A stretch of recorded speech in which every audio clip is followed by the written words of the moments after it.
자, 시동이 제대로 걸렸으니 본격적으로 뉴스의 라이브 시작해 보겠습니다. 자, 어제 윤석열 대통령이 6개 부처에 대한 장관을 교체하는 개각이라고 하죠, 개각. 개각을 단행했습니다. 잠깐만. 그런데 어저께 6개 부처의 장관을 교체하는 개각이 이루어졌는데 한동훈이라는 이름 석자는 있었다? No. 개각 대상에서 빠졌습니다. 자, 그러면 한동훈 장관의 총선 출마가 기정사실화됐다고 하는데 개각 명단 대상에서 빠졌다?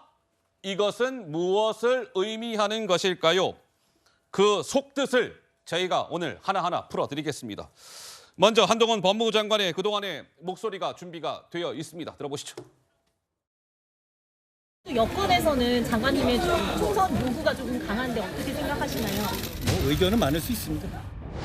조금 더 확실한 총선 관련한 구체적인 계획은 언제쯤 밝히실 생각이실까요? 저는 이런 중요한 일이 많이 있고요. 중요한 일 열심히 하겠다. 최근에 장관님 화법이 여의도 문법과 다르다는 말이 있는데요. 만약에 여의도에서 일하는 300명만 쓰는 고유의 어떤 화법이나 문법이 있다면 그건 여의도 문법이라기보다는 여의도 사투리 아닌가요? 저는 나머지 5천만이 쓰는 언어를 쓰겠습니다. 저에 대해서 여러 가지 의견들이 많으신 것 같은데요. 저는 제 위치에서 최선을 다해서 일하고 있다는 말씀을 드립니다. 자, 그래서 지금 대통령실에서는 이런 얘기가 나왔습니다. 어제 개각 대상에서 이제 법무부는 빠졌지만 이번 개각 명단에는 한동훈 장관이 빠졌지만 한동훈 장관이 내년 4월 총선에 출격하는 것은 기정사실화. 대통령실에서 직접 이렇게 밝힌 거예요. 여권에서는 이민청 설립을 비롯해서 법무부 장관으로서 마무리할 일을 잘 마무리하고 나올 것이다. 법무부를 이렇게 이야기를 했습니다. 그런데 여권에서는 한동훈이라는 인물을 이른바 샛별 띄우기 전략을 구사하고 있다. 이런 얘기가 나옵니다. 무슨 얘기일까요?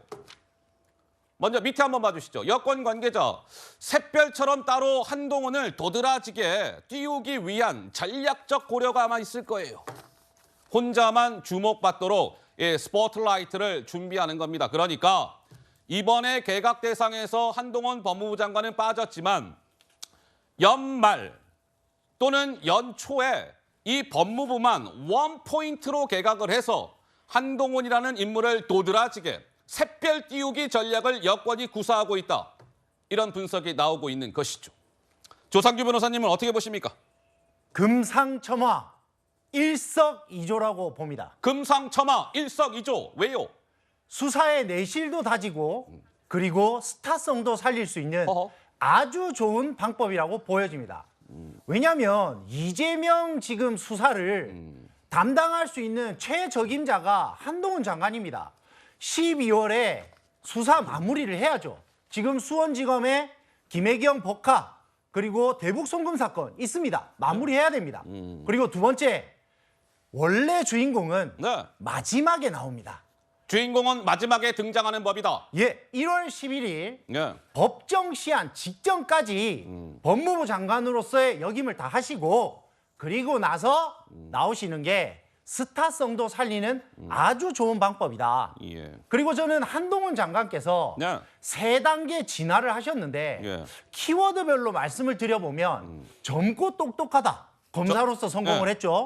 두 번째, 이 직선적인 어법 그리고 이 정의감 이런 것들이 최강욱 같은 의원들이 뭐 3M 그다음에 뭐 김남국 의원 이모 이런 발언들을 통해서 한동훈 장관 띄워주기를 했습니다. 그리고 마지막으로 대중성까지 등에 업은 지금 이런 상황입니다. 그렇기 때문에 한동훈 장관은 최적의 상황을 맞이했다. 그렇게 보여집니다. 자, 그러니까 이제 한동훈 법무부 장관 오늘이 이제 12월 5일이니까 연말 또는 연초에 법무부를 상대로만 한 그 원포인트 개각을 윤석열 대통령이 할 것이다. 그렇게 되면 지금은 이제 6개 부처의 장관들이 교체가 되니까 시선이 분산되는데 그것이 아니라 only one. 한동훈을 위한 개각. 그래서 한동훈이라는 인물이 전국적인 스포트라이트를 받게끔 하겠다. 이것이 여권의 전략인 듯합니다.